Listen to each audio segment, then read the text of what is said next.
ভুলবশত বিকাশে চলে গিয়েছিল 20,000 টাকা। সেই টাকায় ফেরত আনতে মাদারগঞ্জ যাচ্ছিলেন 26 বছরের যুবক দীপু মিয়া। কিন্তু কে জানত সেই পথই হবে তার জীবনের শেষ পথ। বুধবার সন্ধ্যায় জামালপুর মাদারগঞ্জ আঞ্চলিক মহাসড়কের বেলামারি এলাকায় ঘটে এক মর্মান্তিক দুর্ঘটনা। মাদারগঞ্জগামী মোটরসাইকেলের সঙ্গে বিপরীত থেকে আসা একটি ট্রাকের মুখোমুখি সংঘর্ষ হয়। ঘটনাস্থলেই প্রাণ হারান দীপু। গুরুতর আহত হন তার সাথে থাকা বন্ধু উল্লাস। ঈদের 2 দিন আগে 20,000 টাকা ওনার ভুলবশত মাদারগঞ্জ একটা নাম্বারে চলে আসে।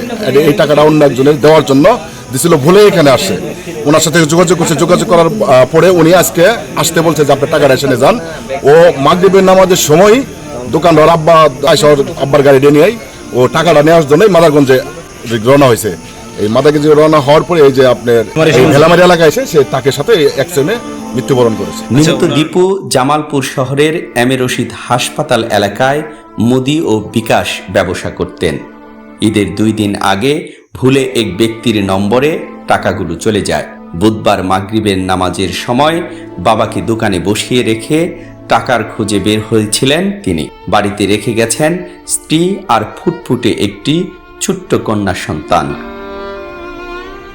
দুর্ঘটনার পর ঘাতক ট্রাক চালক পালিয়ে গেলেও পুলিশ গাড়ি দুটি জব্দ করেছে।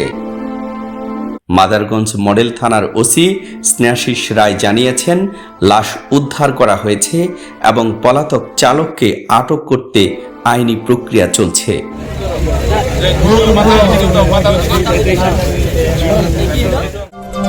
শরীফাবাড়ি নিউজ টিভি, সত্যের পথে চলে সকলের কথা বলে।